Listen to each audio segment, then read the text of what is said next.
Content marketing in a estate and letting agency. Talk to me, Nelly.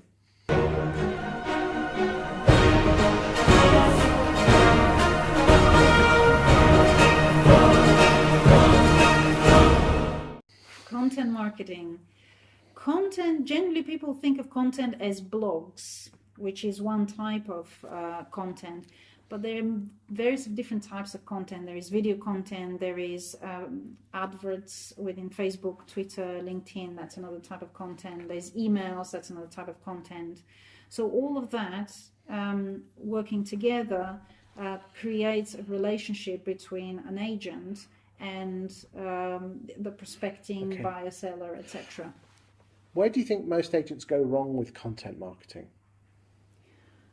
Well, a lot of them actually don't do content marketing. That's probably one of the things. And I mean, let's define what content marketing is. Yes. I describe it as creating educational, intriguing, interesting content that is of interest to the recipient, not the agent, which they would miss if you stop doing it. Yes.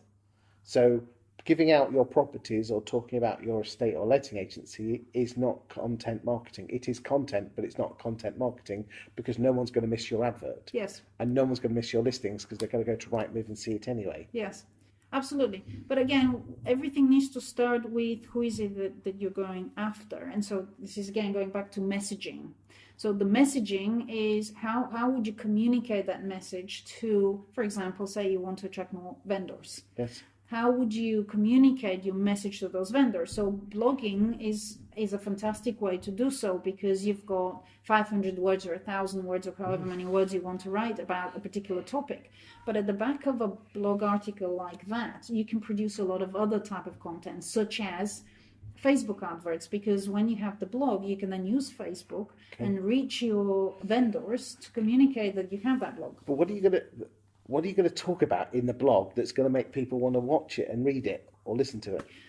This all goes back to the before and after of what really matters to your ideal clients. So if you're after vendors who own 2-bedroom flats and they want to upsize and want to buy something bigger, then the content is driven based on the pain points of your demographic. Surely talking about my estate agency and how wonderful it is, what awards I've won, how big my market share, that's interesting, isn't it? Not quite.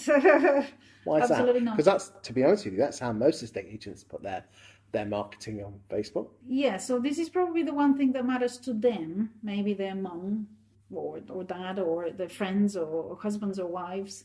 But the reality of it is that if you want to attract more leads and customers, you need to think about what matters to them. And therefore, your content needs to be aimed at what matters to them, what they want to consume, and how your content helps them in their day-to-day life.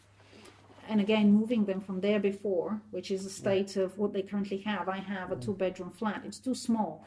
I'm crammed. I'm going to have a baby. I don't have enough space. I'm not close to the school that I need to be. Whatever my problem is, I want to be in a different place. And therefore, the content needs to help me educate myself to move from that before state to the after state.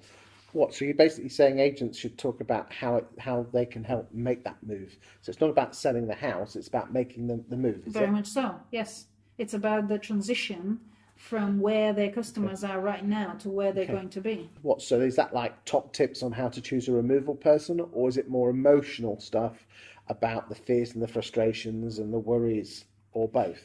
Well, it's whatever works for that segment. So if, in your copy that you produce, I know that you put a lot of statistical information.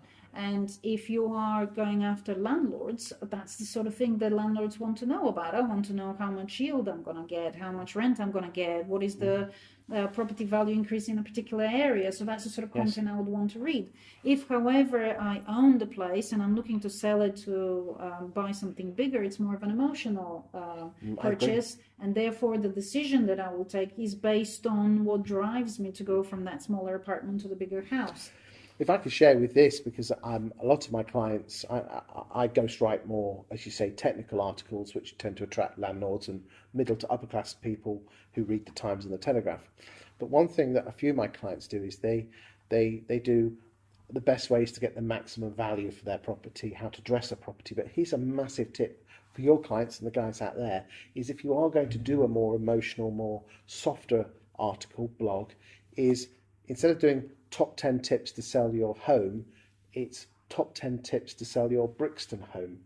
And then drop the word Brixton throughout the article. Yes, very, very good tip, because not only it's very specific to a location, but also it can rank organically within that area as well. And it doesn't matter that the word Brixton, if you took it to Tooting, it doesn't matter. Yes. It looks relevant to me in Tooting. Very much, it's very, very personal, yes. And then I'm going to give you a second tip, because I like you. Okay. And these guys, thank you very much.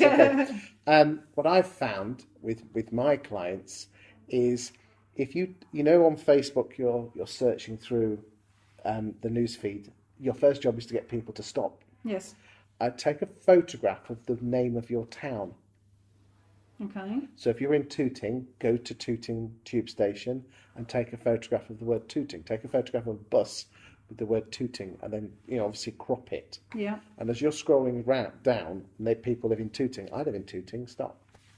Okay. It will double or triple the open rates. Right. Next time I'm on Facebook, that's what I will do. I'll test it and I'll tell you what I get. Yes. It does work. The art is to take a number of photographs so you can spin them round. Yes. And spin them round. What else about content marketing? Interesting fact that we found is that images really matter, obviously, for people clicking on stuff. But there was one particular image that we've used several times that gets our best click-through rate, and that was people within a room shaking hands, which almost suggested that they are the estate agent and the family, they're kind of in agreement of either purchasing the property or renting the property, etc. So images really, really important, again, to match the expectation of the person that you're trying to communicate with what you're trying to communicate. So try and experiment with different types of images to find which one is your winner, and then stick to similar type of images. Thank you, Nate. Thank you.